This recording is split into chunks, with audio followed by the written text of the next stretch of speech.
जय माँ काली भक्तों, कैसे हो आप सब। आशा करती हूँ आप सभी बहुत अच्छे होंगे और अपने अपने घरों में कुशल मंगल होंगे।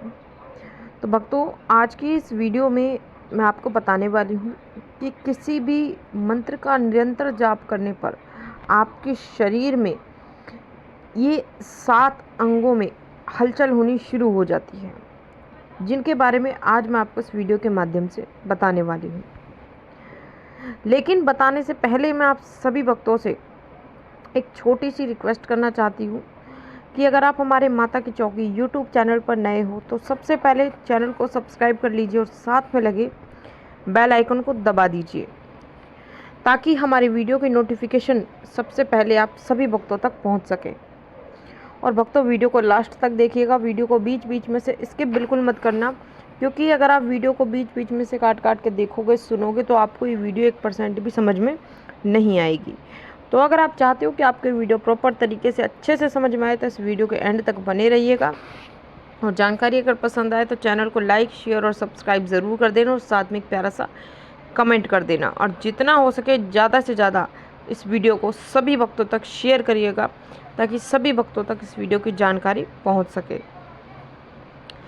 तो भक्तों, जब भी हम किसी भी मंत्र का लगातार जाप करते रहते हैं, चाहे वो ओम नमः शिवाय मंत्र हो, चाहे ओम क्रीम कालिकाय नमः वाला मंत्र हो, या किसी भी देवी देवता का मंत्र हो, जब हम उसे लगातार जाप करने लग जाते हैं, निरंतर रूप से हम जाप करते हैं, तो कुछ ऐसी हलचल हमारे शरीर में होने लगती है,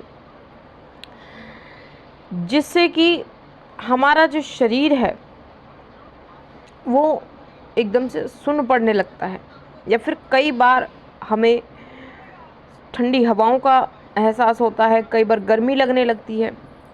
तो कुछ इसी प्रकार की हलचल हमारे शरीर में होने लगती है। तो चलिए भक्तों, अब मैं आपको बता देती हूँ आपके शरीर के उन अंगों के बारे में जिनमें आपको हलचल जब दिखाई देती है, जब आप किसी मंत्र का निरंतर जाप करते हो। देखिए, जब भी आप किसी मंत्र का जाप करोगे तो आपको जब काफ़ी समय जाप करते करते हो जाएगा, तो उस मंत्र जाप से आपको एक ऊर्जा प्राप्त होती है, जिस ऊर्जा की वजह से आपके शरीर के इन अंगों में हलचल होती है। क्योंकि ऊर्जा जब आपके शरीर में प्रवेश करेगी तो वो आपके शरीर के अंगों में हलचल ज़रूर करेगी। ठीक है। तो सबसे पहली चीज़ कि जब आप किसी भी मंत्र का निरंतर जाप करते हो तो आपका जो आज्ञा चक्र होता है, आपका जो माथा होता है, माथे पर जहाँ पर लेडीज़ें बिंदी लगाती है, वहाँ उस जगह पर आपको खिंचाव महसूस होता है, खुजली सी महसूस होती है, या फिर कई बार आपको हल्का हल्का दर्द भी महसूस होता है। आप बार बार उसे वहाँ पर खुजाने की कोशिश करोगे, लेकिन वो खुजली, वो खिंचावट फिर भी बंद नहीं होगी, ये अपने आप ही बंद होगी। क्योंकि जब किसी भी मंत्र का हम निरंतर रूप से जाप करते हैं और उसकी ऊर्जा जब हमें प्राप्त होने लगती है, तो वो हमारे आज्ञा चक्र पर आके रुकती है और वो हमारे आज्ञा चक्र को जागृत करने की कोशिश करती है, जिसकी वजह से हमारे आज्ञा चक्र पर हमें खिंचाव महसूस होता है, खुजली महसूस होती है और हल्का फुल्का दर्द भी महसूस होता है।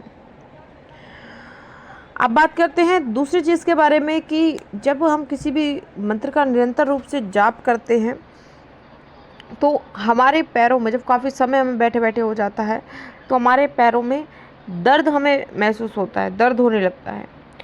और धीरे धीरे धीरे धीरे ये दर्द ख़त्म हो जाता है और आपके पैर जो है सुन्न पड़ने लगते हैं, बिल्कुल सुन्न आपके पैर पड़ जाते हैं।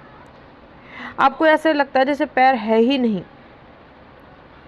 इस तरीके की चीज़ें आपको महसूस होंगी। और कई बार तो आप मंत्र जाप करते करते आप ऐसी अवस्था में चले जाओगे, आपको ऐसा लगेगा जैसे आपको बहुत गहरी नींद आपको आ गई है। आपका शरीर जो है वो एकदम से शांत होने लगेगा।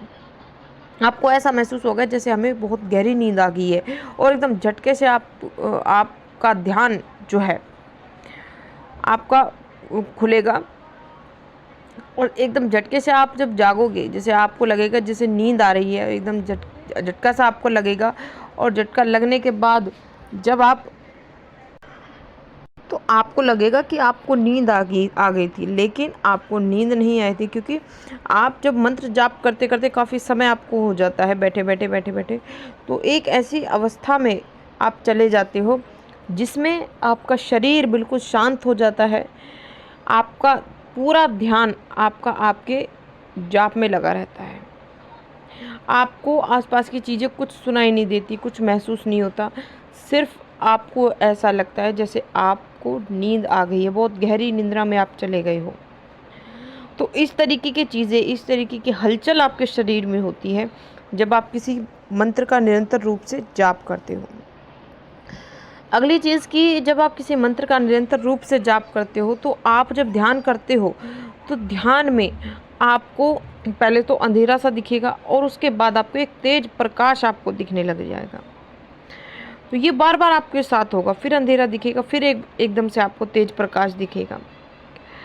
तो ये चीज़ जो मैं आपको बता रही हूँ, ये हर किसी व्यक्ति के साथ नहीं होती, ये उन्हीं व्यक्तियों के साथ होती है जो भक्त निरंतर रूप से किसी मंत्र का जाप करता है। ठीक है, उन व्यक्तियों के शरीर में ये हलचल ज़रूर होती है। अगली चीज़ कि जब कोई व्यक्ति निरंतर रूप से किसी मंत्र का जाप करता है तो उसकी नाभि में हल्का हल्का उन्हें महसूस होने लगता है, हल्का फुल्का दर्द उन्हें महसूस होगा। उसी के साथ साथ आपका जो हृदय है, आपके हृदय में आपको भार महसूस होगा, आपको घबराहट महसूस होगी, और उसी के साथ साथ आपका उल्टी का सा मन भी करने लगेगा। और जब आप मान लो बीच में से उठकर आप उल्टी करने जाओगे तो आपको उल्टी भी नहीं आएगी, सिर्फ आपका एक उल्टी का सा मन करेगा। ठीक है, क्योंकि जब कोई ऊर्जा, किसी मंत्र के जाप की जब ऊर्जा हमारे शरीर में आती है तो हमारे शरीर में ये सब चीज़ें ज़रूर होती हैं। और उसी के साथ साथ हमारे शरीर में जब मंत्र जाप की ऊर्जा जब हमारे शरीर में आती है तो हमें कई बार, हम जब जाप करने बैठे हुए होते हैं तो कई बार हमें ऐसा लगता है कि गर्माहट सी महसूस होती है, बहुत ज़्यादा गर्मी लगने लगती है, जिससे कि हमें बहुत ज़्यादा पसीना आने लगता है। तो फिर उसी के साथ साथ कई बार हमें ऐसा भी महसूस होता है कि बहुत ज़्यादा ठंड हमें लगने लगती है, हमारे रोंगटे खड़े हो जाते हैं, रू खड़ा हो जाता है हमारा। तो ये सब चीज़ें कब होती है? जब आपके शरीर में मंत्र जाप की ऊर्जा होती है, क्योंकि आप निरंतर रूप से मंत्र का जाप कर रहे हो तो ऊर्जा तो आपके शरीर में आएगी ही, और जब वो ऊर्जा आपके शरीर में आएगी तो आपके शरीर के इन अंगों में हलचल ज़रूर होगी। तो ये 7 अंगों के बारे में मैंने आपको बताए, 6 से 7 अंगों के बारे में, जिन अंगों में आपकी हलचल होती है जब आप किसी भी मंत्र का निरंतर रूप से जाप करते हो।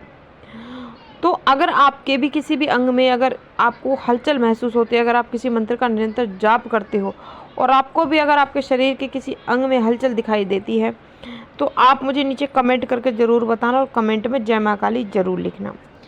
तो ये थी भक्तों एक छोटी सी जानकारी जो कि मैंने आपको आज इस वीडियो के माध्यम से बताई है। तो मैं आशा करती हूँ सभी भक्तों से जानकारी आपको ज़रूर पसंद आई होगी। मैं मिलती हूँ आपसे ऐसी ही एक नई जानकारी के साथ, तब तक के लिए जय माता दी, जय माँ काली, हर हर महादेव। माँ काली की कृपा आप सभी भक्तों पर सदैव बनी रहे।